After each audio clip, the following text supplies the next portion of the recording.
I'm really pleased to welcome you here this Friday morning for our tgiFHI series. As many of you know, that this series has been going for 6 years now. We try to have about 6 talks by faculty members at Duke per semester.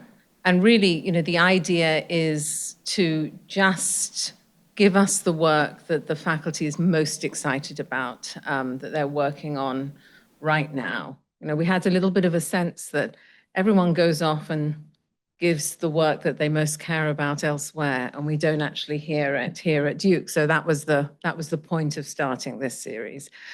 Charlotte Sussman, who's the chair of the English department, is going to introduce Julianne Werlin this morning, and thank you all for coming. Welcome.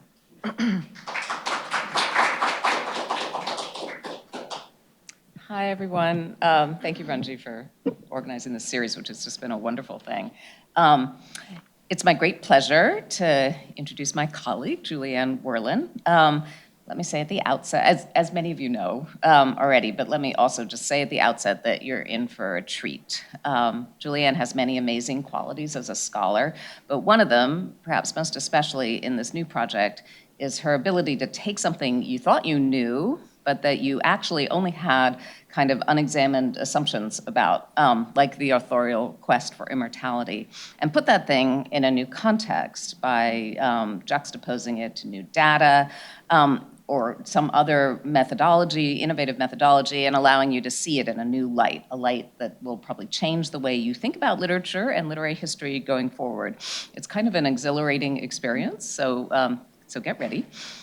Let me say a few words about Julianne's history. I'm not going to talk too long.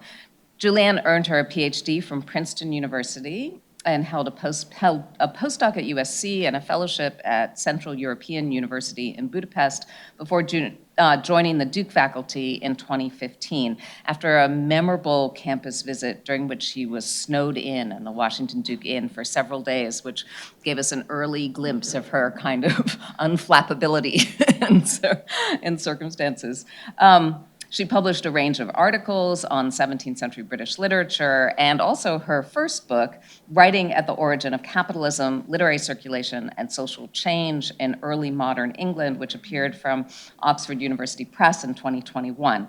And I say, and also her first book, because the book was an entirely separate project and did not overlap with her dissertation or her articles, which is kind of extraordinary rate of productivity. As you can tell from the title, Writing at the Origin of Capitalism, like Julianne's current project, arose out of a deep curiosity with literary history and the relation between literary history and social and economic history, and a drive on her part to re-examine some of the truisms and things we take for granted about the way those histories unfold. It conjoins a material history of texts with Marxist historical analysis to provide a broad history of the transformations of English literary history at an epochal point in its development. It resolutely takes on a big picture analysis of the structures and development of English literary practices, arguing for the simultaneous emergence of a national market and a national literary culture in early modern England. It provides a kind of history from below of the changes in prose style, literary reception, and language itself under the pressure of changing economic structures, incorporating the study of more popular forms like the ballad alongside its studies of canonical authors like John Milton. And an important part of the book's intervention is also methodological, as is with this current project. But that book, Writing at the Origin of Capitalism, recovers and reinvigorates a form of Marxism previously associated with mid-20th century scholars like E.B. Thompson, Christopher Hill, and Raymond Williams. So I'm going to let Julianne explain more about the contours of this current project, which seems more innovative and interesting every time I hear parts of it or learn more about it. It's data-driven, but not in a way that reduces human lives to data points. Instead, it uses data to help us understand the material conditions of writers' lives, their physical encounters with death and disease, with marriage partners, and with quotidian occupations, and how those conditions shape their writing. So in a way, I think it uses data to help us understand writers as humans who partook in a human experience, and helps us understand the connection between writing and lived experience. Along with this project, Julianne is also working on another book about groups of writers that's on the concept of literary generations, which she may or may not give us a glimpse of today, and is also admirably engaged with other forms of writing and intellectual engagement. She reviews books for the Chronicle of Higher Education. She writes her really fascinating Substack, which is called Lives and Letters, which I urge you all to check out. I'm not going to go on, because now you have an opportunity to hear about Julianne's work from Julianne herself. But I'll just say how wonderful it's been to have a colleague who combines such wide-ranging curiosity about books and the world with true intellectual rigor, and moreover, has a real commitment to building intellectual community. So like I said, you're in for a treat.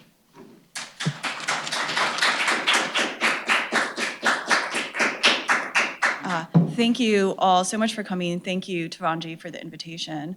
And thank you so much, Charlotte, for the incredibly, not only generous introduction, I feel like generous is the adjective that you use to praise introductions, but an introduction that I feel like just totally captures the spirit of what I'm trying to do. So be prepared for some more aggregative work as driven by the spirit of British social theorists from the 1950s.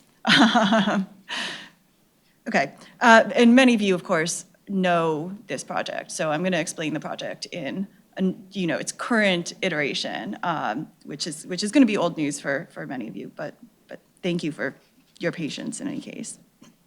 So the talk I'm giving today is taken from my book project, English Renaissance Authors, A Demographic History, which I'm currently revising. The project draws on the insights that have emerged from studying the life course of 615 English literary authors born between 1480 and 1680. I have tried to follow each from birth to death, focusing on major aspects of their life, such as their class background and social mobility, education, marriage rates and ages, maternity, and finally, today's topic, death. So here's just a little glimpse. It goes way over the spreadsheet, but that's just a little bit of it.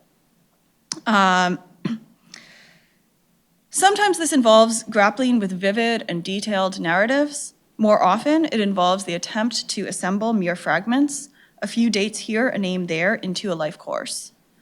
These 615 men and women are not the complete set of English writers for the period, since I only examine literary writers, those who published poetry, drama, or fiction. In addition, there are many writers who remained anonymous or whose lives, for whatever reason, are lost to time, especially the writers of cheap print who wrote popular works on demand. So there's like a segment of the literary field that really doesn't make it into this. Still, the biographies of these 615 writers provide the most concrete point of connection we have between lives and literature in early modern England. For most of us, biography subtends our research into literature. Together with bibliography and the creation of scholarly editions, it forms the spine of literary history, less overtly aesthetic than criticism, but its necessary precondition.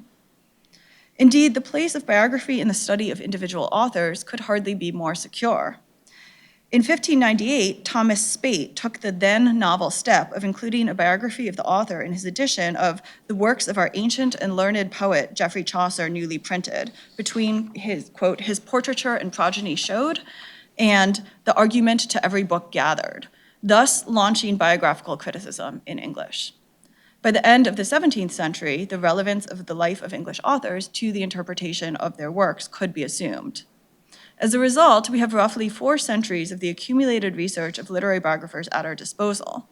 Yet while individual biography has flourished, the collective analysis of biography, in the form of prosopography or sociology of the author, has not. Scholars of Renaissance literature, to my knowledge, have never tried to aggregate biographical research to create a wider picture of the field of authorship, with one partial exception. In the Social History of English Writers, a short essay included in his collection, The Long Revolution, Raymond Williams analyzed the class backgrounds and professions of 350 English writers born between 1470 and 1920. What emerged was a rough but fascinating sketch of the class composition of the English literary world in different periods. 350 writers over half a millennium was too small a number to do more than map the shallows of literary history. But Williams did illuminate the key figures in each era, the crucial men and women who defined the literary style and sensibility of their age. In this attempt, as in his other work, Williams was a leading exponent in the burgeoning field of sociology of literature, which arguably reached its apex in France and Britain in the 1960s. Others were engaged in similar enterprises. Across the Channel, the French sociologist Robert Escarpé made calculations of the background and careers of French authors over centuries. A few years later, examining a narrower time frame but a bigger cast of characters, Robert Altick produced a large-scale study of 1,100 Victorian novelists. There was every reason to expect that the next generation of scholars would continue and extend work in the sociology of authorship. Instead, Williams, Escarpé, Altick, and their contemporaries were for a long time its high-water mark, as the methods and fashions of literary study shifted once more. Demographic categories remained a preoccupation for scholars, but they were studied qualitatively as part of a rich symbolic culture. The methods adopted encouraged an emphasis on individuals or tightly gathered social circles, even as specialization narrowed the temporal limits of research, increasingly confining scholars to a single century. Sociology itself proved little help. In the Anglosphere, the sociology of culture was, until recently, a decidedly peripheral subfield. Even in France, where it was comparatively robust, attracting major theorists, quantitative work focused overwhelmingly on cultural consumption, not production. In the writing of sociologists such as Pierre Bourdieu, what mattered was the readers and consumers of culture, especially the dominant elite, and their reproduction through the family and schools. The marginal and in any case minute group of authors and artists was insignificant in comparison. With the emergence and development of the fields of women's literature and, in the US, African American literature, collective accounts of authorship became more common. By the 90s, scholars of women's literature were beginning to compile statistics on women's publishing. And what this is from my chapter on maternity and women authors, using publishing statistics compiled in the 80s and 90s, and then re-entering that to make it biographically oriented, so by authors. This is the thing. Most of the work that exists, the kind of quantitative work, is by volumes, is by books. So you have to then, reconfigure it to make it based on authors. And then it also required quite a bit of correction. But that's roughly how many new women authors published each decade. From the first publication in the 1560s. Okay. But it is really only now, as literary authorship moves into another phase of its long history, or perhaps approaches the end of its conceptual lifespan, that we are beginning to return to the problems and methods that Williams and his contemporaries posed in a more comprehensive way. Driven by work in the digital humanities and in the social sciences, including by Bourdieu's student, Giselle Sapiro, who has a newish book out on the sociology of authorship. The new institutional history in the study of the contemporary arts has raised fundamental questions about the structure of artistic and literary culture, which are in turn brought to bear on the careers, backgrounds, and objectives of writers. My project draws on such approaches, which have helped us better understand authors and authorship in the twilight of an age to illuminate its dawn in the Renaissance. But where such studies tend to focus on a small set of categories of identity, my primary concern is with the life course itself. Birth, death, marriage, social mobility, education, aging, and generational conflict, after all, play some role in most works of literature if they do not, in fact, form their principal subject, as in tragedy and comedy. They also shape and shaped conceptions of literary authorship. At no point is this more obvious than in terms of death. Although we are fascinated by last words and rites, modes of memorialization and commemoration, figures on authorial ages and death rates are rarely aggregated in literature, with the partial exception of the fascinating, though sometimes dubious, field of creativity studies, mostly pursued in business schools. Yet in the Renaissance, death was at the heart of conceptions of authorship. One purpose of writing in general, and poetry in particular, was to counter the grave. Verse hath a middle nature, John Donne wrote, heaven keeps souls, the grave keeps bodies, verse the fame enrolls. Verse, that is, kept human reputations alive on earth, above all that of their authors. To be an author was to face down death, living on perpetually in one's work. Conversely, only the persistence of a writer's work over time into the literary afterlife confirmed his, or in rare cases her, status as an author, possessed of genuine auctoritas. It was possible to insist, adapting Barthes, that the death of the writer was the birth of the author. Like many other Renaissance ideas, the cult of authorial immortality had its basis in the classics, especially the poets of Rome. Horace claimed in Ode 330, here we go, and I have the Latin as well. I have finished a monument more lasting than bronze, more lofty than the regal structure of the pyramids, one which neither corroding rain nor the ungovernable north wind can ever destroy, nor the countless series of the years, nor the flight of time. His famous lines echoed through later poetry. Ovid was equally forthright, if slightly less lapidary.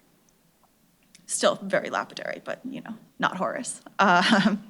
With the fall of Rome, however, the pursuit of secular literary fame was temporarily eclipsed.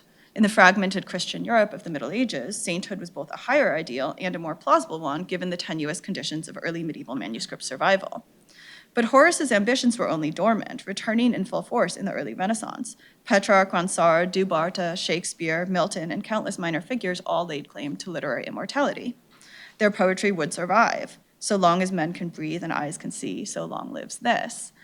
And for that reason, so would the name of its author. This belief, so strong and urgent in the Renaissance, would gradually weaken. In the 18th and 19th centuries, writers' claims on the attention of posterity became subtler and more contested, as classical ideas of literary fame were balanced against a new model of reputation. Prose authors such as Samuel Johnson and Richardson did not want simply to live on through their work. They were not seeking to construct a dazzling cenotaph from which all but the name of the author was absent. They wanted fame in the present. After death, they wanted their personalities as living, breathing individuals to persist, captured by detailed biographies in the Boswellian mode. In doing so, they turned from the classical literary afterlife to an imagination dominated by the mundane present, not an abstract and luminous eternity, but, quote, the documentary preservation of human life over and through daily time, as one scholar puts it.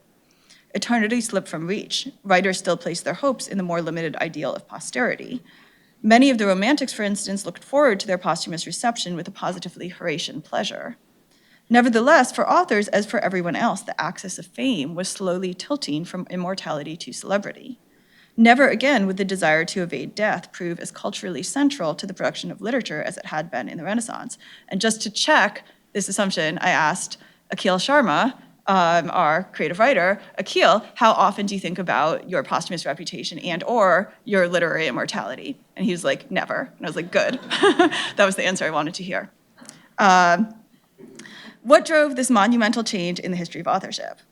A formidable body of scholarly research spanning the humanities and the social sciences now exists on the related question of the evolution of modern concepts of fame and celebrity. The standard account, exemplified in the work of Leo Braudy, places the emphasis on the history of media. In the Renaissance, classical authors were recovered, revered, and printed. Vernacular authors attempted to take their place beside them, forming a lineage that stretched seamlessly from antiquity to the present. Print markets at once helped to form the literary canon and contained the seeds of its destruction. As the cultural marketplace developed, quickening cycles of fashion sped the transition from popularity to obsolescence.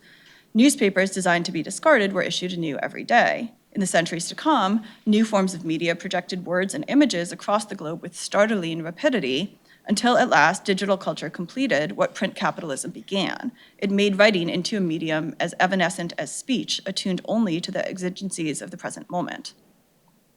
There is a great deal of truth to this story. All of us who have lived through the last decades understand how media can extend or fracture time. But this interpretation cannot be complete, for it ignores the very problem that literary immortality was designed to solve. Death, the focal point of poetry, disappears from the picture. Literature becomes a story merely of text, not persons, stripped of its deepest rationale along with its human meaning. There is an older tradition that is better adapted to placing the fluctuations of reputation in human perspective, exemplified by social historians such as Natalie Zeman Davis, Lawrence Stone, and Philippe Ariès, who understood human culture and aspirations in relation to the shifting structure of the life course. Here we go. It's great. It's a great cover, isn't it? Once of crucial importance to literary study, this tradition is past due for revival and reevaluation. Taking our bearings from social history and the sociology of authorship helps us to see literary immortality in a different light. While the literary afterlife was predicated on the right conditions of literary production and reception, the media history, it held its strongest appeal at moments when early death was likely, losing urgency when life was more assured. the slow movement toward greater longevity and to the instatement of longevity as a conscious, collaborative human project, which began in the 17th century, helped to shift writers' aspirations away from the literary afterlife and toward the prolongation of life. To see the shift in process, we have to consider the lives and deaths of the set of Renaissance authors. So how long did writers live? Death presents fewer problems for data collection than most of the subjects in my study. For those who have anything to leave behind, the timing of death is eagerly observed and carefully recorded in wills and probate inventories. Even the less fortunate show up in parish registers or coroners' inquests. Still, there are plenty of unknown cases, especially earlier in the period. Registers prove incomplete, wills are lost or never made, or the author in question is simply too minor to have inspired the sifting of records. Despite such limitations, it is possible to arrive at an estimate of the lifespans of authors. The median age at death in the set of literary authors is 57, with no difference between the sexes.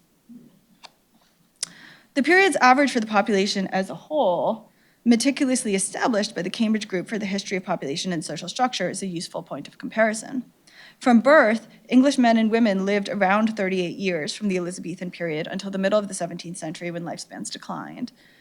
That rather grim figure was shaped by high rates of child mortality. Those who made it to 30 had, on average, an additional 29 years of life. That is close to the lifespans of writers, a population that necessarily reached adulthood, and the average age at which people first printed their work in the Renaissance was 29. So that actually makes it very neat to do the calculation. Though it's slightly longer. If ordinary people did live longer than writers, it is easy to speculate about one reason why. Writers typically lived in London. In early modernity, as indeed in all pre-modern human history, cities were demographic sinks, racked by waves of epidemic disease and only able to replace their populations with continual influxes of young men and women from the countryside. Being a writer, especially a professional writer, was a health hazard. The ages at which writers died ranged from 18 to 96. The most youthful was Charles Goodall, who died in 1689 at the age of 18. Goodall, the son of a well-known physician, was a student at Merton College, Oxford, who had recently completed his studies at Eton. When he died, he was preparing a collection of poems, which was only published posthumously. It is a boy's volume, full of poems to schoolmasters and friends, of translations that are only a hair's breadth from classroom exercises. The literary career of this massively ambitious young man was unexpectedly cut short at its very beginning. Today, he is not even known to specialists. Would we know his name if he had lived longer and written more? Perhaps, but then again, perhaps not. At the other end of the spectrum, we have another obscure writer, the Oxford poet and clergyman, Edward Buckler. Born on the Isle of Wight and educated at Oxford, Buckler made it to 96. Like many clergyman writers, his reflections tended to dwell on mortality. In works such as the unpromisingly titled A Buckler Against the Fear of Death, published in 1640, it is amazing how often minor writers try to pun on their own names in their titles in the Renaissance. This is not really a practice that survives for probably good reason. Too little known to merit even an entry in the Oxford Dictionary of National Biography, Buckler's work has never been analyzed in detail. And by that, I mean I think he has a passing mention in like 3 articles, one of which is mine. Nobody seems to have ever read him. When even once major poets like John Dryden appear to be sinking rapidly into the quicksand of oblivion, I don't think we will be able to rescue poor Edward Buckler. Yet Buckler was a genuinely talented minor poet, he really was, of the school of Donne, whose influence is visible in both his stanzaic forms and his choice of subject. Comparing the span of life to the length of books, he writes, okay, now you get to choose for yourself if he is actually talented. And you may disagree. I also included another excerpt from a Buckler Against the Fear of Death, so you get more of a flavor of Buckler.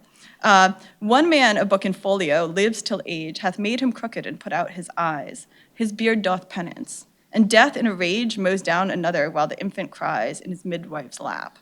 That's an epitome. Both wear death's livery. What do you think, Joe? Good? Good. Buckler's comparison of human beings to books was a hoary cliche, repeated in countless iterations throughout the Renaissance. Love's mysteries and souls do lie, Donne wrote, but yet the body is his book. But Buckler's analogy, like Donne's, breathes new life into the Warren trope by making an unexpected point. Buckler does not compare an infant's brief life to an interrupted text, a passage left unfinished or a page torn away.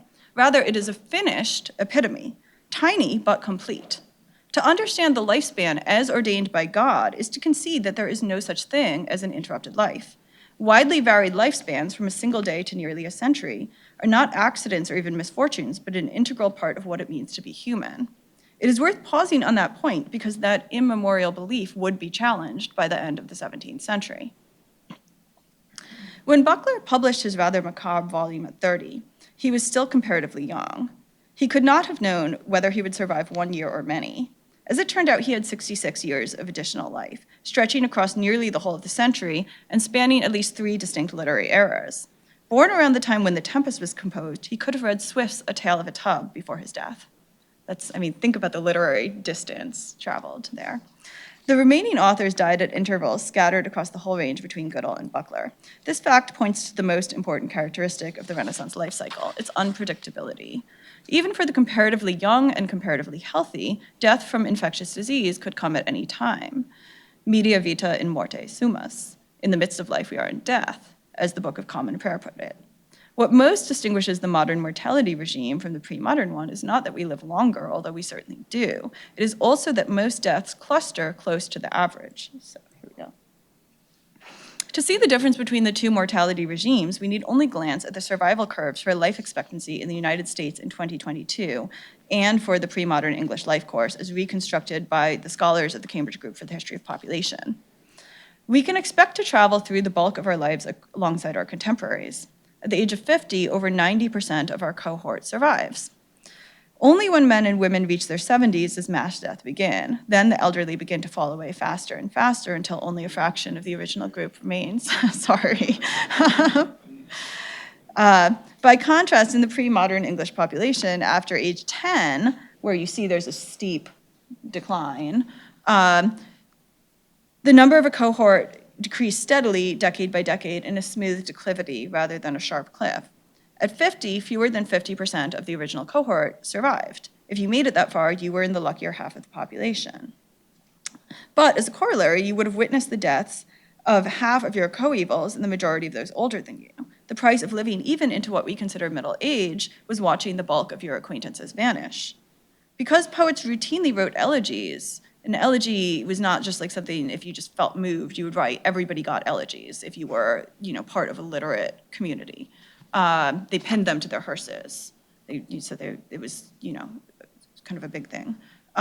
We can often see mortality patterns in the production of verse. The poet and bishop Henry King wrote 14 elegies, on average 1 every 2.5 years over the course of a nearly 4-decade literary career. He outlived his wife, 3 of his 5 children, all 4 of his younger brothers, 2 of his younger sisters, and most of his friends. The early modern pattern can be seen in the number of authors who died in each decade of life. These numbers illustrate forcefully what we already know. There was a long interval, including the peak years of literary reputation and productivity, when death might come suddenly and unpredictably. Contemporary writers at the peak of their ambition and success do not face the same conditions. So that is just the number by decade. And you can see it does cluster in the 50s, which is what you would expect. But it's in the 20s, very few people died, partly because that's the safest decade, but partly because probably a lot of people who died at 25 hadn't had the chance to publish anything, and so we don't know who they are. Okay.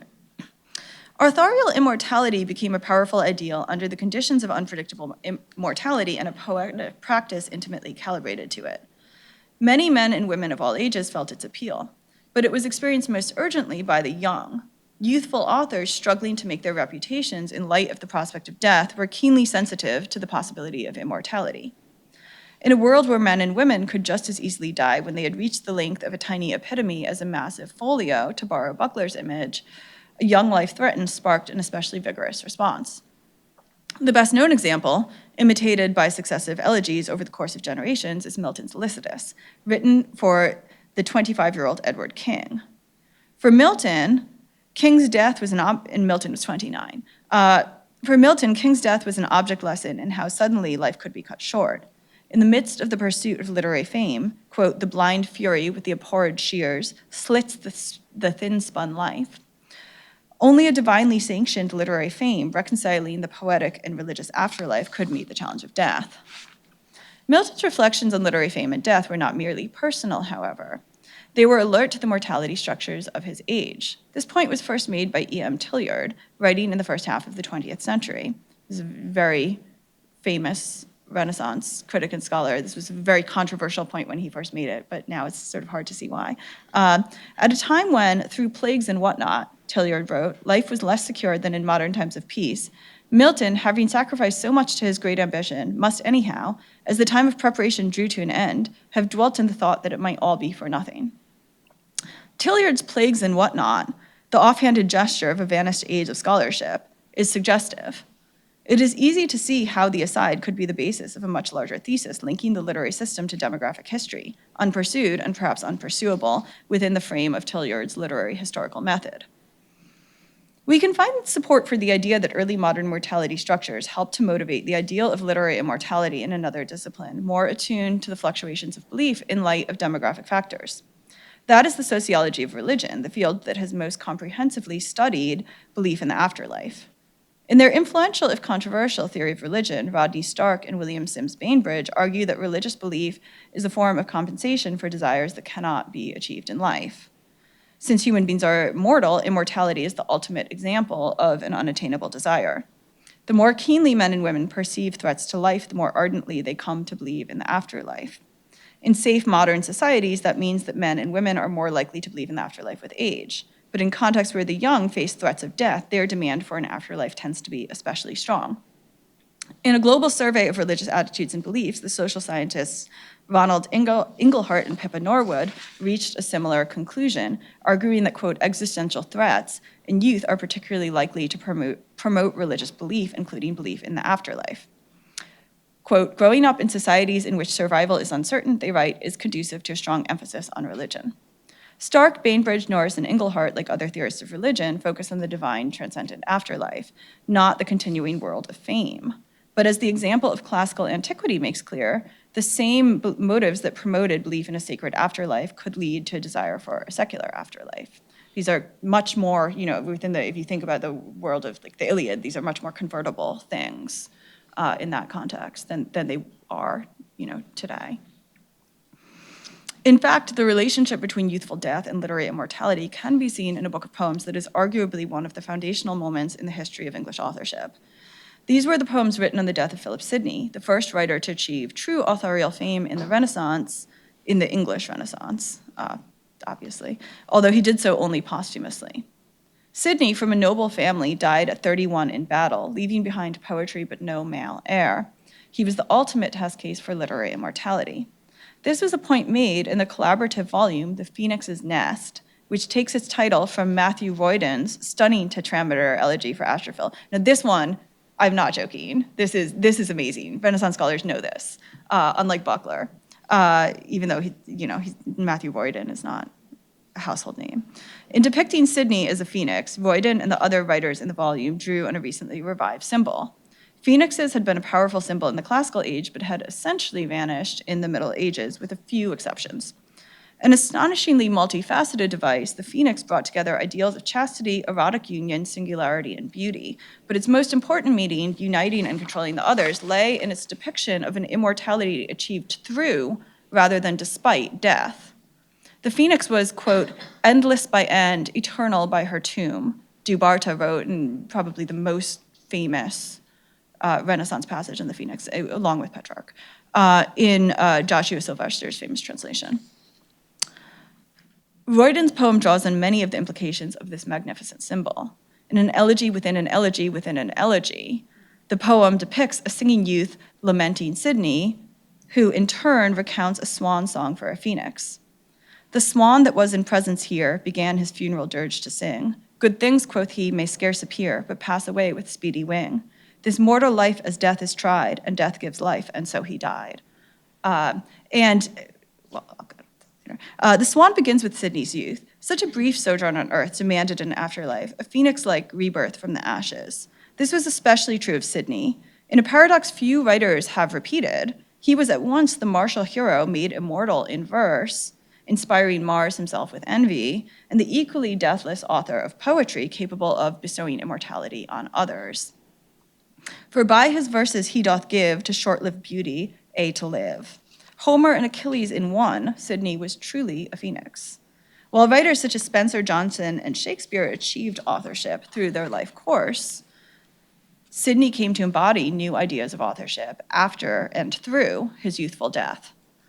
The Phoenix Nest served as a model for all later paradigms of English authorship, as grounded in early death, casting its shadow on much of the English poetry written in its wake.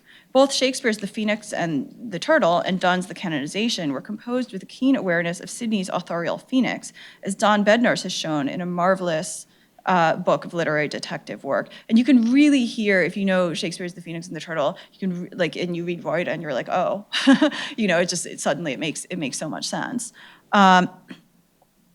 As a result, while both poems begin with love, that is the Shakespeare and Donne, they rapidly arc toward death and the little urn of ashes that awaits us all.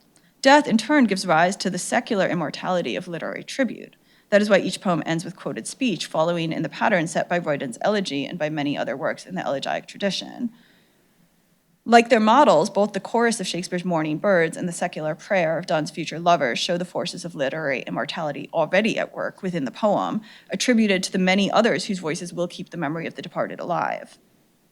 Other phoenixes multiply in Renaissance literature, especially in love poetry and elegy. In Milton's elegy for his friend Charles Diodati, and again in Samson Agonistes, in Donne's Anniversaries, in John Dryden's poem for Anne Killigrew, herself a poet who died at 25.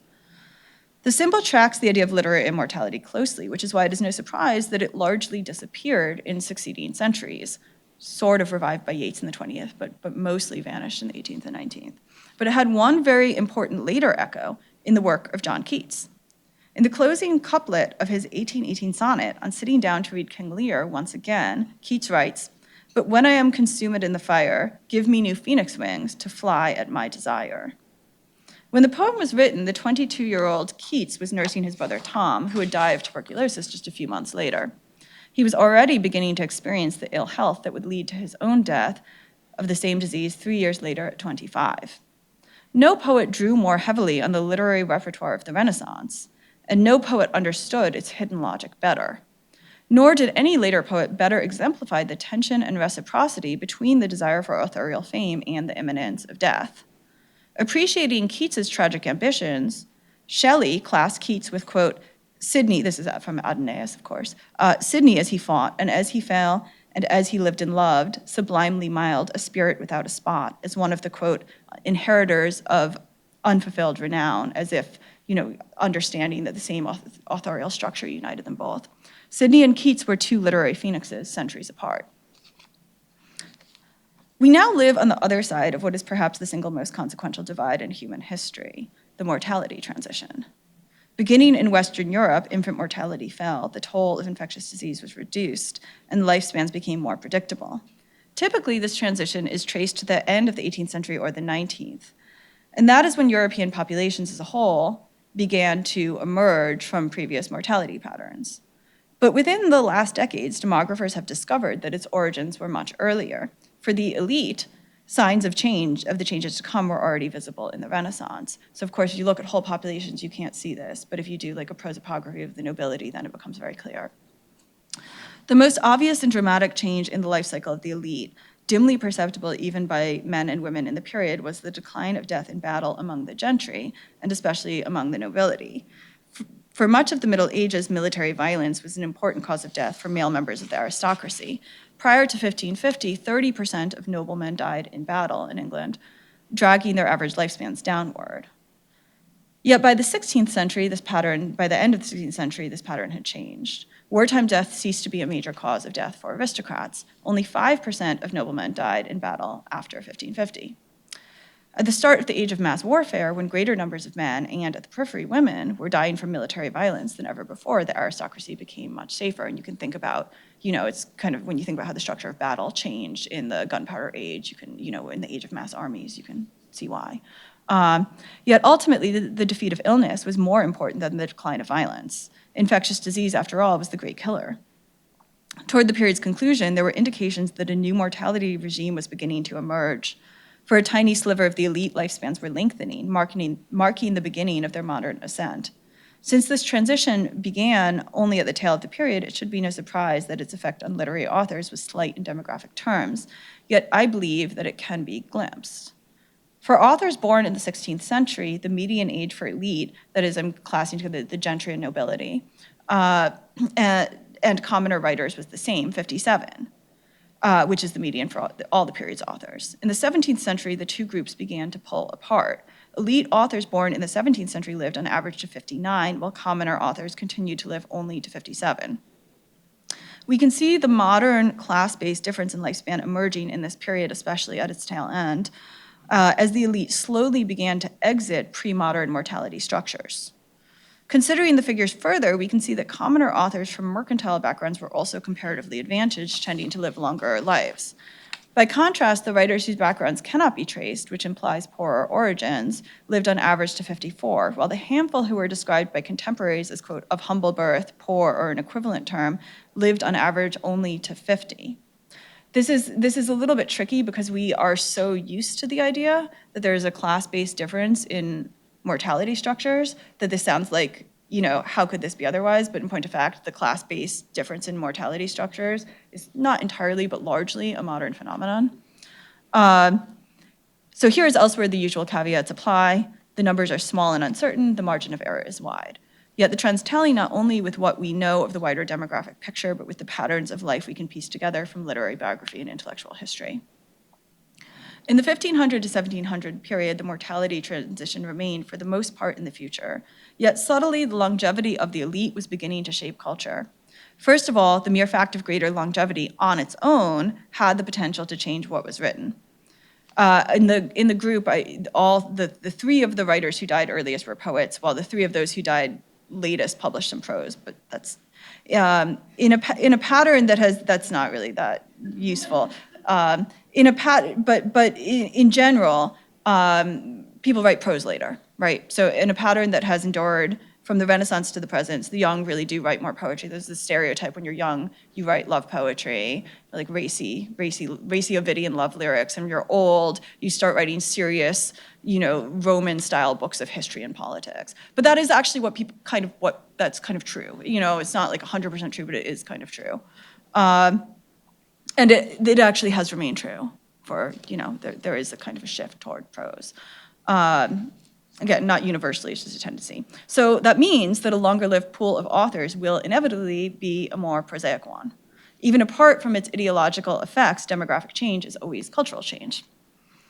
If the savage randomness of death, above all the high odds of dying young, gave an irresistible appeal to the idea of immortality, the gradual lengthening and regularizing of the lifespan had the opposite effect. Slowly, it helped to place a new emphasis on the claims of the here and now. Authors' dreams of leaving an undying monument in the bronze pyramids of verse began to cede ground to their interest in describing more prosaic elements of their lives and personalities. There was one author who grasped the changes to come with characteristic prescience. Francis Bacon, of course. It is with the shift he described and helped to initiate that I conclude. Bacon was not just a theorist of the new attitude toward the human lifespan with all that entailed. He was its single most influential proponent.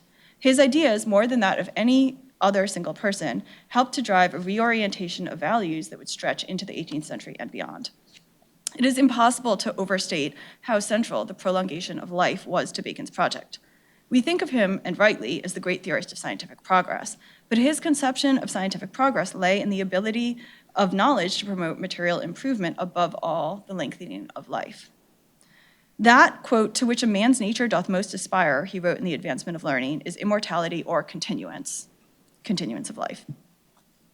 Even comparatively early in his scientific career, before he had worked out the contours of his method, Bacon suggested that natural philosophy might contribute to the prolongation of life. The boldest early statement of this idea came in The Wisdom of the Ancients, a playful series of interpretations of classical myths.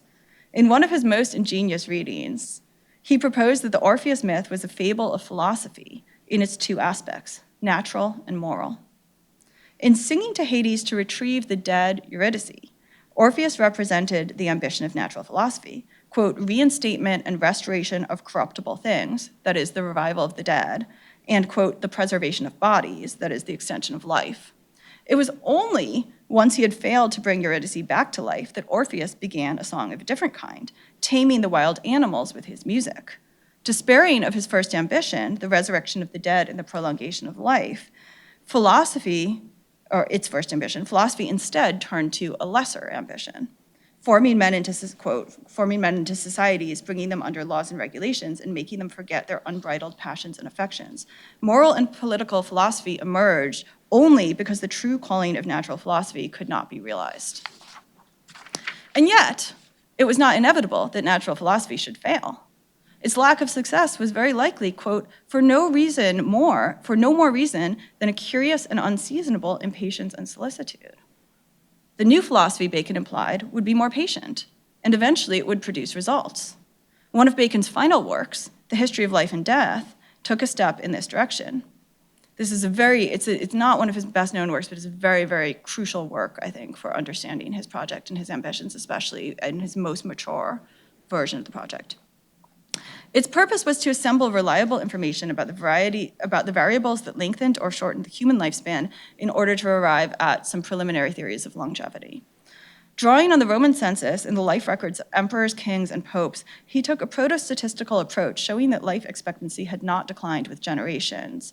In the Renaissance, it was very often thought that people just had declined, that in the ancient times they were just better, they were taller, stronger, healthier, smarter, and they also lived longer. And he showed that that was not the case from all of the reliable records we can assemble. He considered the lifespans of different types of animals in relation to their bodies, food, and period of gestation. He compiled methods for preserving inanimate as well as animate bodies, a double perspective crucial to his vision of longevity. Acknowledging that his research was tentative and preliminary, he was nevertheless optimistic. If the materials that compose the body and spirits were properly understood, there was no limit on how long life could last, for, quote, anything which can be repaired gradually without destroying the original whole is, like the Vestal flame, potentially eternal. Bacon, that is to say, wanted to make human beings immortal, or to come as close as possible. Needless to say, he did not uncover the secret of longevity, but his treatment of the philosophy of life and death still represented a turning point in intellectual history. As Natalie Elliott argues, Bacon's work was a reorientation of the whole philosophical tradition, which viewed death as, and as she puts it, a primary source of contemplative inspiration, and suggested that to philosophize, as Montaigne famously put it, is to learn how to die. Bacon and the writers who followed in his footsteps wanted to teach his readers something very different, how to live, or at least how to reorganize knowledge and culture around the prolongation of the lifespan. Okay. Changing patterns of death were not, of course, the sole factor driving this transformation, but they were part of it, both causing and caused by a reorientation in values that placed a new emphasis on this world and this life. As Bainbridge and Sims remark, if science discovered the secret of eternal life, one could expect severe damage to compensator systems in which life beyond death was the central element. Or to put it another way, there would be little interest in an afterlife if there were no after to life. What applies to religion also applies to the literary afterlife, which would certainly lose passionate adherence with the discovery of real immortality. And in a way, that is exactly what happened. Contrary to the hopes of Bacon, the New Age did not disclose the secret of eternal life, but it did bring a revolution in longevity, making the most productive period of the writing life, or let's say the period when the career is formed within the writing life, one in which threats of death were held at bay. Obviously not always and in all circumstances. You can think of, for example, poets in World War I, the war poets, or we can think of the AIDS crisis as really, good examples of cases where a very different vision emerged and maybe reemerged. Death remains a human constant, so too does our fraught awareness of our own individuality and our desire to preserve it in the face of mortality. Death means, quote, that the process by which personal identity seeks its absolution can never reach an end, Robert Pogue Harrison writes. Quote, it can only continue to symbolize, ritualize, elegize, or memorialize the finitude, the cognizance of which is, in the final analysis, the true mark of our species. And yet, despite this thread of continuity, the place of death in the human life cycle has changed radically since the Renaissance. Longevity remains a fragile inheritance that has not extended evenly across the globe and has been lost in times of war or for certain populations, epidemics. But for most authors in the West, most of the time, it forms part of the human as well as the authorial calculus. We read and write in the wake of the demographic transition that was just beginning in the 17th century. Okay, thanks.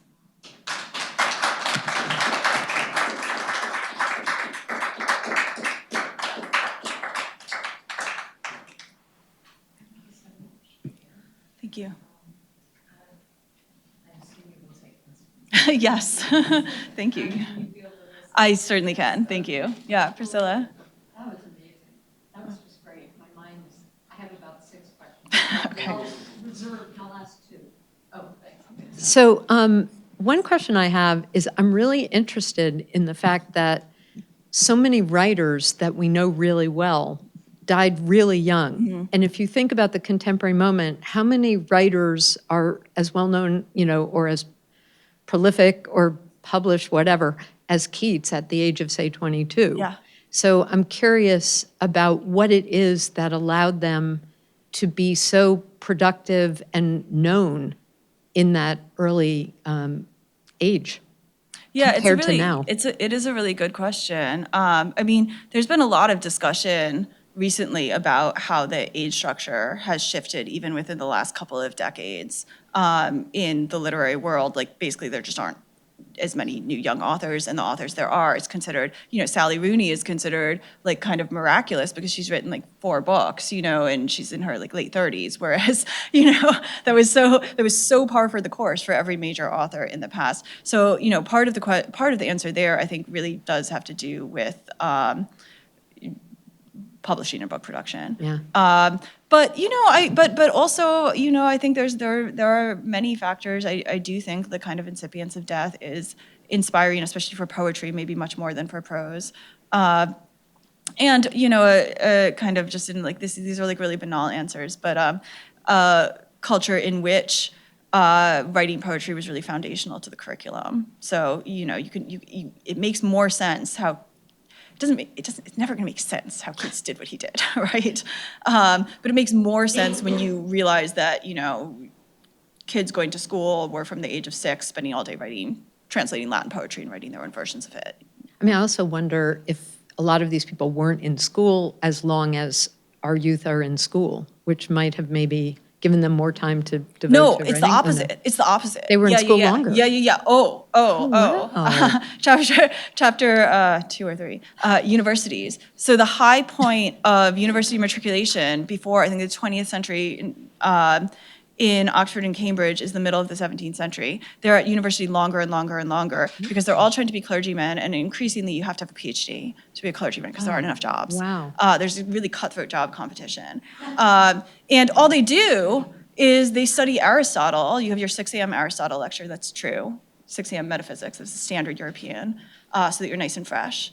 And then they compose philosophy and theology, and they write clever little poems to each other. So the schools this actually is something that has changed. I kind of started out with a little bit like, oh, is the MFA like a, kind of a problem for the way it's reoriented the literary world? If you look at fiction, maybe, but if you look at poetry, it's like, no, like poetry is written in and through the schools, like to a really remarkable degree within the earlier periods. Then obviously modernism changes things, but it's a very bookish thing, poetry. Could I ask a quick Yeah. other? So I noticed when you put up the chart of women writers, Yeah. that I think it was maybe 1650, I can't remember. There were suddenly 55 compared to 16.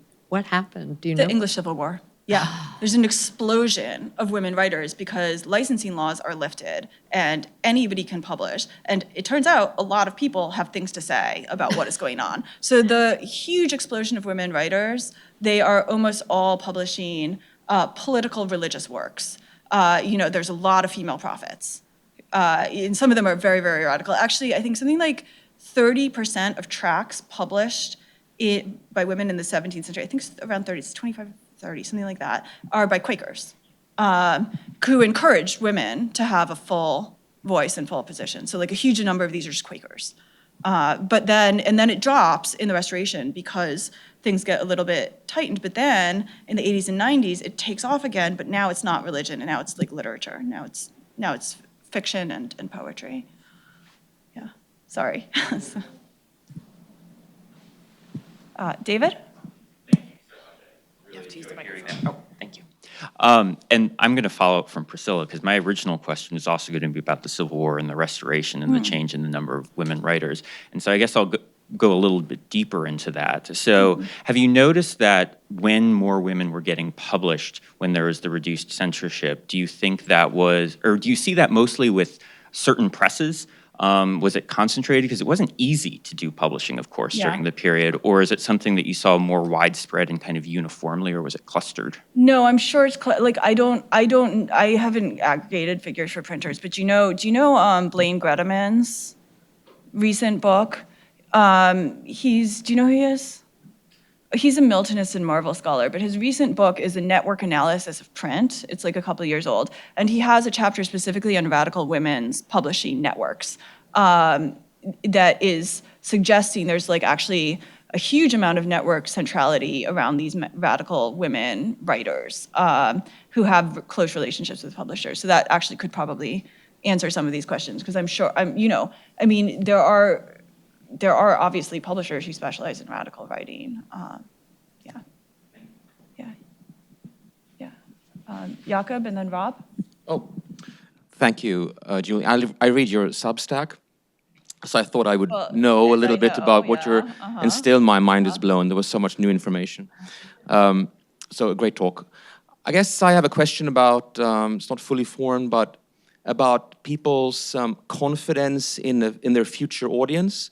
If you think that you will live on through your literature, you're assuming maybe that people will be reading your language, and there will be a public into the future. And so if you're writing in English, you're thinking, well, I might die anytime, but there will be English people speaking English, reading English, and so on. It seems like a simple point, but a lot of the nationalists in the 18th and 19th century, they're very concerned about this, because they realize that if the language of administration is changed, if the language of law is changed, if the literary language dies out, then I will die with it if I have written in my tongue, so to speak. So that people's concern for their own fame, for their own immortality, fed directly into their nationalism, just as an example.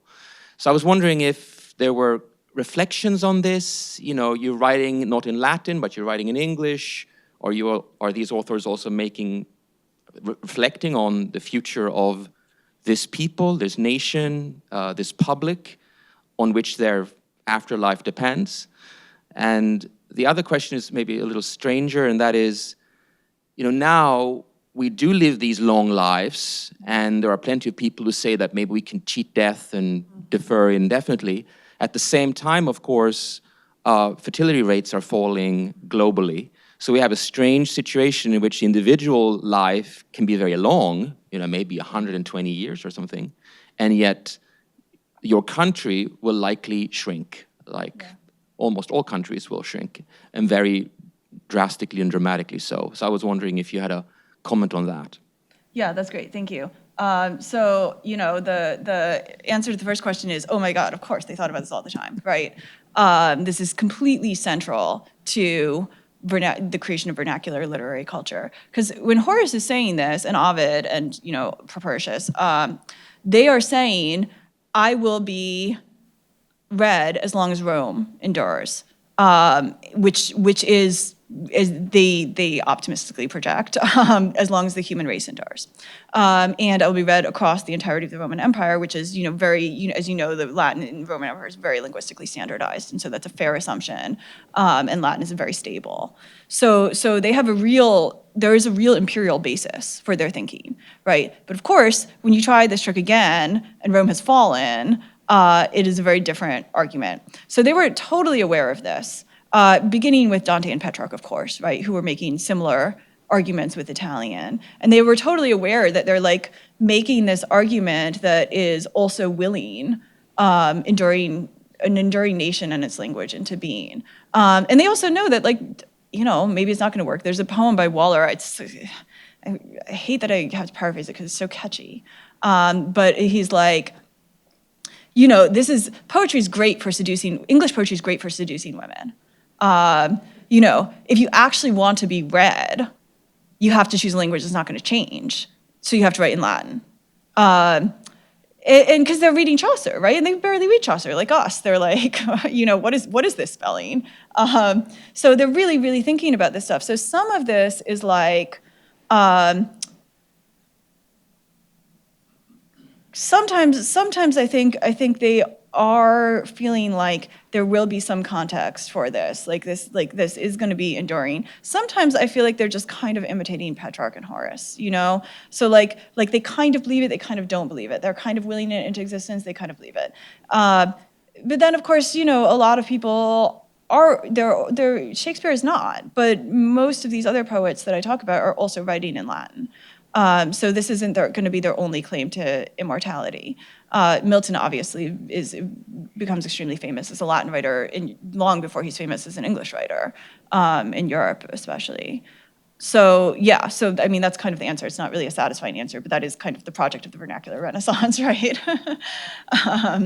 And then in terms of the second question, you could see it as part of the same, the next phase of the same trajectory, where the individual life becomes so thoroughly the whole unit, and others, maybe others begin to decline in imaginative power, and there's a kind of reciprocity, a kind of slightly alarming reciprocity to that process. I mean, I know that you know about Peter Thiel's recent lectures on the coming apocalypse and science and so on, where I think a lot of the thinking of our tech elite is laid out in terrifying detail. Rob, and then. That was great. That was fascinating. Thank you so much. I had to me the Bacon's prolongation of life feels quite that tilts towards a kind of biopolitical conception. That feels different to me than the notion of death gives life, and I'm wondering whether one of the important elements in all this is a certain emerging notions of literariness. That to the extent that you have a category which is by definition cut off from referential claims, then you have a movement towards the possibility that a life is a book in folio, that life becomes the book, at which point death does become foundational. I mean, that end point is constitutive of the possibility of a life, or possibility of meaning, or possibility, and I'm wondering whether part of why something like the Phoenix becomes so charged is the instability of that kind of claim, or that moment, historical. Or on the one hand, it is constitutive of author. It also is always at risk of undoing a notion of an author. I mean, that's and indeed undoing distinction between author and reception or consumption, or if life begins at the point where it ends, then really is always beyond itself. And at any rate, is literariness important in this? And is there a historical distinction in here between what that moment might signify and what Bacon might be moving towards in terms of the affirmation of prolonged life? Yeah, it's a really interesting question, because I feel like literariness is a category that kind of cuts across periods, right? Because by the classic account, the literature develops in the 18th century as like a kind of coherent social field. A friend of mine has published an article. I think this one was in Representations. Do you know Andras Kasheri? You might know him. Say it again. Andras Kasheri? Yeah. Yeah. So he published an article in Representations like a few months ago, or like over the summer, that was arguing that actually, no, there's a pretty robust sense of literariness. If you look at printers' catalogs beginning in the 17th century, people are actually classifying things in a way that we think of as literary. But even so, and I tend to believe that too. That's why I organized this project around literary authorship. But even if you want to like think back to an earlier kind of concept of poetics rather than the literary, there's a sense in which, let me see. I mean, it's tricky because it's true that the non-referentiality continues, and so there's like maybe more of a stable ongoing category, but at the same time, the kind of aim of verisimilitude and representation changes in ways that are actually proved to be kind of constitutive to the literary as it emerges through the novel and through fictionality in the 18th and 19th century, which you 18th century scholars have described very well. So I guess the question is, what are we talking about when we talk about literary work as a kind of work that can survive after an author, given that it is, in this curious way, kind of detached both from the author and from the world? And how does that change, both as conceptions of literature change and as conceptions of authorship change? Which is a very good question. I don't know. I mean, it may well be that they, I don't know. Well, I don't know, actually. I don't know, because I think I think there is a tension. I think there's kind of a paradox in the way that it becomes more sort of consciously detached from the real, the literary, over the course of this period, and yet also becomes more closely connected to the public persona of the author. So I feel like there's two different things happening. I'm not sure how you would weight them. Yeah, I don't know. Great. Thank you. I think Rob and then Charlotte. Yeah, my thanks as well to you for the talk. I mean, I sort of thought I knew the project, but I didn't know all of these aspects, so I didn't really know the project, and it's really, really interesting. And I think my question is also not fully formed, but I'm intrigued by the notion of an immortality that would that you would have it through language or through texts. And I guess I'm trying to think of, my question is, how would you relate what your emphasis, which is really simply on the fact of mortality, to, I guess, alternative accounts that make some of the same points but focus more on social structure? And I'm thinking about, so in other words, that there's several accounts, Alistair MacIntyre is one of them, in which in what he calls, like, what others call like a heroic society, then you aim for a deed in battle that will live on, not necessarily through print, but through the bards recounting.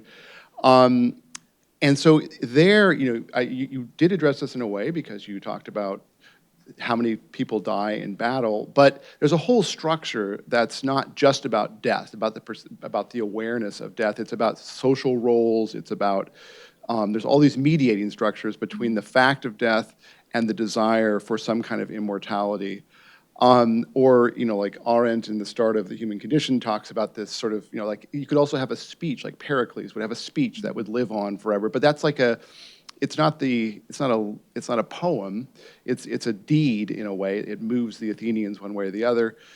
And so I guess I'm wondering both about those mediating social structures and then the content of the poetry. So, like, what's interesting in your account is it's not, literature isn't the means by which you achieve immortality exactly, but you as a poet create a poem, and then that thing lives on. But why? Like, which poems do, or what is the, there's been a shift from the idea of the deed of that will live on forever to the literature, which is then perpetuated by literature, to the actual literary example being the thing, the deed, but it's no longer clear to me what that deed is. And I guess the other related point is, and it's just a question of clarification, my sense is that what's really important to your account is people's awareness in the, say, early modern period of the uncertainty of when death will arrive. So it's not longevity. It's not that people expect to live a certain number of years, because that hasn't actually increased that much. But it's rather that now we would expect to be able to live to, say, 70 or whatever the average is, 75. I'm not sure what the averages are in the U.S. Well, right, but there's averages. 79. I mean, 79. but there are averages in the U.S., Yeah, right? So, 79, and so my 70 point is, it's not, and so that when you give us the median, it's not so much that, I mean, this is work you've done that people at the time wouldn't have known. What they would have known was this person's, their neighbor's kid died at the age of 2, and this person died at the age of 26. So it's the capriciousness of it. Exactly. It's not the length per se, and that what's changed is that we expect to live to a certain point. It's seen as something unusual if someone dies as a child, for example. And so it's that part more than anything else. It's not the length of life, it's the expectation of a certain time. Okay. Yeah, thank you for that question. Okay, I mean, this gets to the kind of heart of, or let's say the heart, this gets to kind of the weakness of the argument, right? Because, as I kind of concede at the beginning, there is another narrative, whether it's through media or other forms of social structure, that explains how you go from a heroic society in which, like within the Iliad, but within the whole heroic world, deeds of battle and their literary commemoration exists in a relationship of reciprocity. And that's like, one of the nice moments, you get to this nice moment when, Achilles himself, when he's retired from battle, is singing epic songs. And again, when people talk about fame, they mean specifically a poem like Homer, right? Plutarch actually has an essay in one of his essays where he's like, which is better, heroic deeds or literature? And he's like, well, because you need both, because the heroic deeds inspire the literature, and the literature preserves the heroic deeds. Right? Alexander the Great was famously inspired by Homer to do what he did. So it's like very, very strong. Everybody in the Renaissance is like thinking about this precedent. And then Plutarch concludes like, no, it's actually the deeds, because that's like kind of a chicken and the egg thing. It's like the deeds, and then, but this begins to change, with the decline of a feudal heroic culture and with the rise of a literate culture. Suddenly all of your noblemen are working as government bureaucrats, right? They're not actually fighting battles anymore. So, they're all going to like university and learning Latin and like being chancellor of the exchequer and landlords. So it's, it's going to be, you're not going to have a heroic literature in those conditions. And then you're also getting a burgeoning textual culture where fame is conveyed through print and with a rapidity that it never could have attained. So there are transformations, other transformations as well. Like, and I mentioned in this, but I really do like Leo Braudy's The Frenzy of Renown. I think it's a great, great book that talks, it's this massive history of fame from Homer to Hollywood. And it lays out a lot of that. But I think, where I feel like there is room for an intervention, but where there's room for expanding the picture is thinking about, well, of course people want to be famous. They want to be famous in different ways, but why did authors want what they wanted? Why did this pressure take this form? What did it feel like to want this, right? Which I think that these other things do not tend to get at as well, because they are so focused around the social structure and the reception.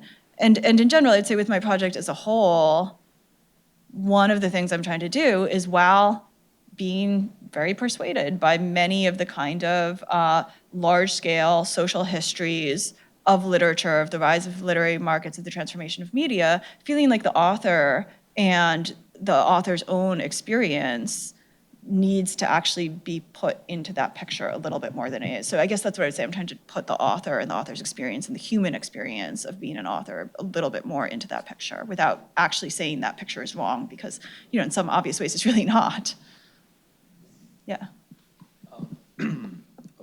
I had two questions. The first one would be, like, how do you interpret, or considering like the experience of specific authors, like compared to the sort of broad prosopographic thing, how like this, like specific traumatic experiences, like I think Philip Sidney and Montaigne were both at the Bartholomew's Day massacre or around there at that time, or like the influence of the Black Plague on like Langland and Marjorie Kemp, who, like, Langland includes an autobiographical part in passes 5 or 8 or something of the C text. Yeah, so like how do you see a relationship between the reception by particular authors of the responses of particular authors to events like that?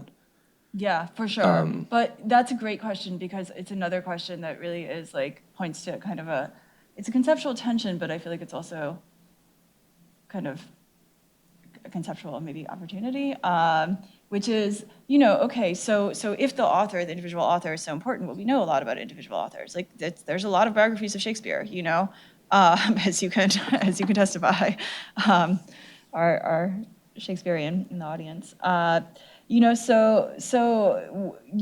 does it add to look at the social field of authors specifically? And I think there's a couple answers. One is that if we're thinking about the whole field of literary production, then we do need something bigger and more sociological. And that's, fine. I think that's true. But it's, I do think it does tell us things even about the kind of other narrative that is the structure of like markets and book production and so on, when we know who is being selected for at different times.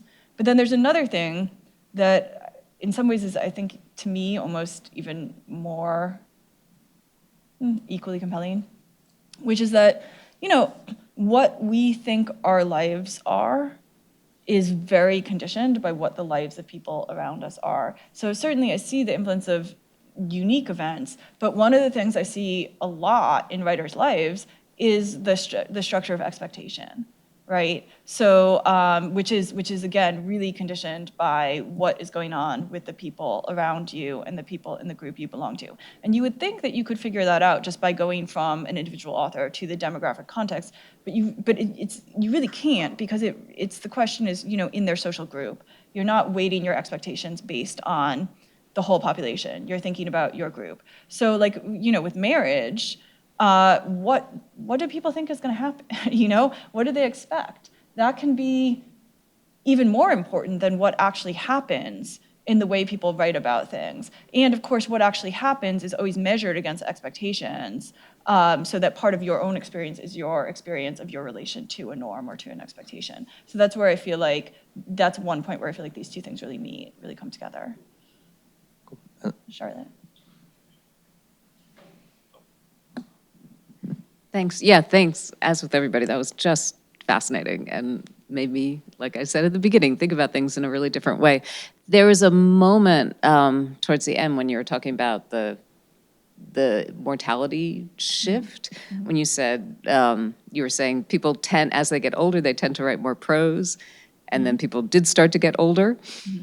And I thought you were going to say, instead of Francis Bacon, I thought you were going to say, and therefore we got the novel in the 18th century, which I think maybe you do think. And then, which I would like to hear more about.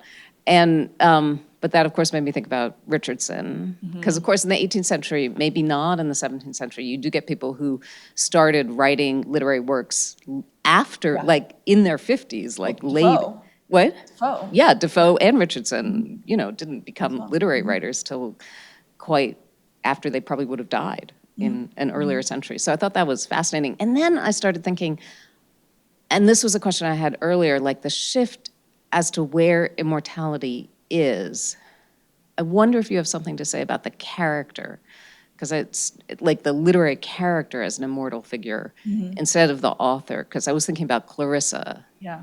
Right, and there's a whole emphasis in the text about how Clarissa's death is going to make her I think that, I can't recall the actual quotations, but I think there's a lot of, they actually use the words like, this is a monument, her life will be a monument, people will see her. And of course, Clarissa is a fictional character, but that's where Richardson's investment in immortality seems to be, not in his own life or his own immortality. So I don't know, I guess I just wondered whether you had any thoughts about literature and immortality being transferred into immortal characters instead of immortal authors? That's a great question, which I have not thought about much. I mean, I do think that, yeah, the novel is a big part of this.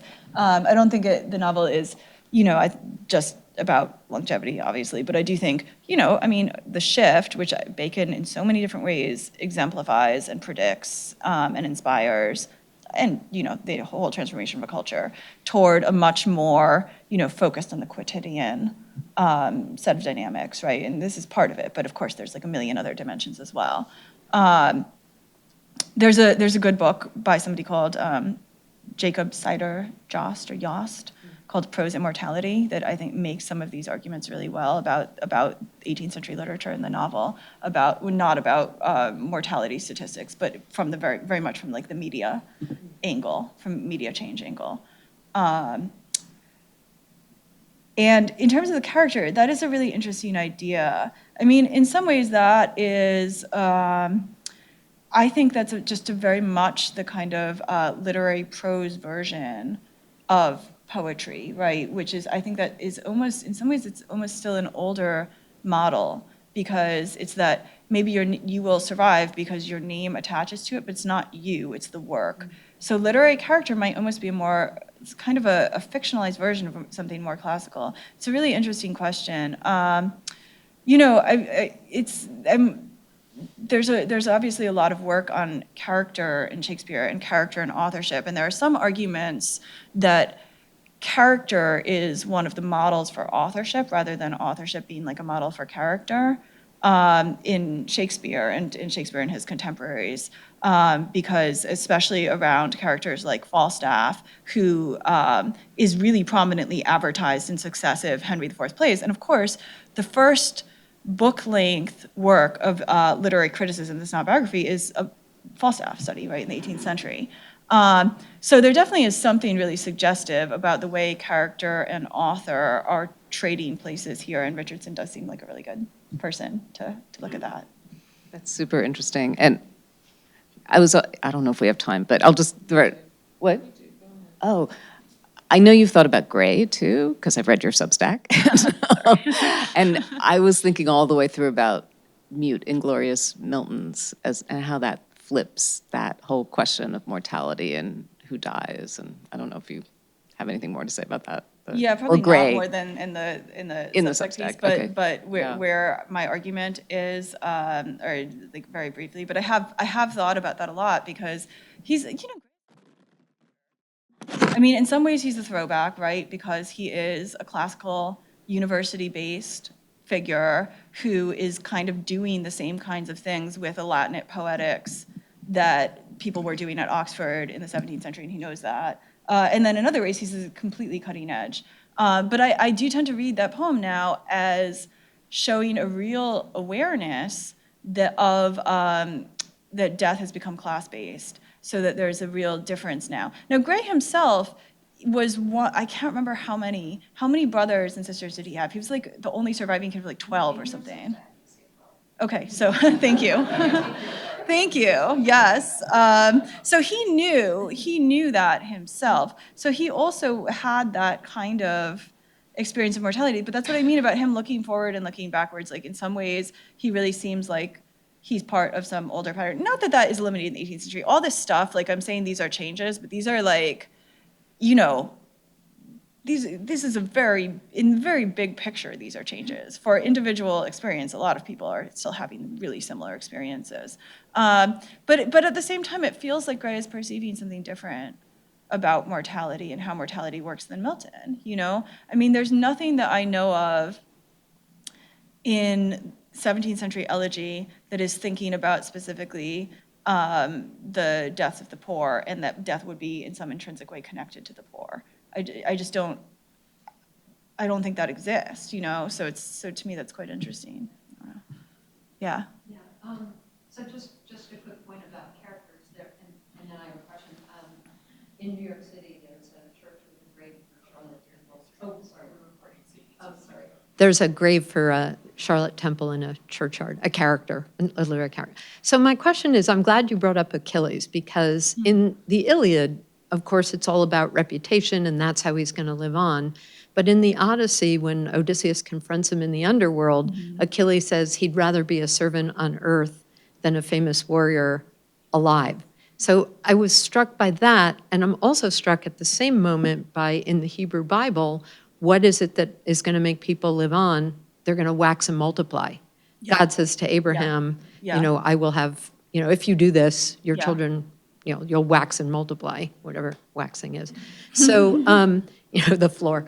So I'm just curious about both the counter argument to immortality being, I'd rather be nothing later, I want now, on the one hand, and then on the other, the immortality through one's progeny, which is a whole different kind of immortality. Well, okay, the two great questions. The second one gets back to Jakob's question, I think.